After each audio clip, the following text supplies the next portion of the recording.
அதிமுக கூட்டணியோட பேச்சுவார்த்தை நடந்தது. அது சுமூகமாக முடியவில்லை. அந்த கூட்டணி முடியவில்லை. அதற்கு எடப்பாடி பழனிசாமி அவர்கள் பல கருத்துக்களை, தேவையில்லாத கருத்துக்களை எல்லாம் சொல்லியிருந்தார்.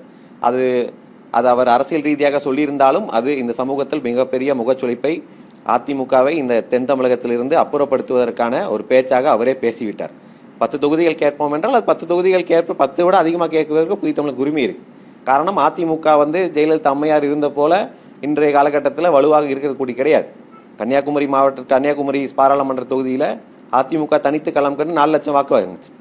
10 வருஷத்துல இன்னைக்கு 40,000 வாக்கு தேய்ந்து 40,000 வரும்.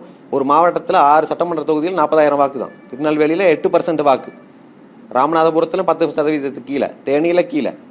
அப்போ இந்த நிலையில் இருக்கிற அதிமுக கிட்ட புதிய தமிழ் கட்சி எத்தனை தொகுதிகள் கேட்க முடியும்? ஒரு தொகுதி 2 தொகுதின்னு கேட்க முடியாது.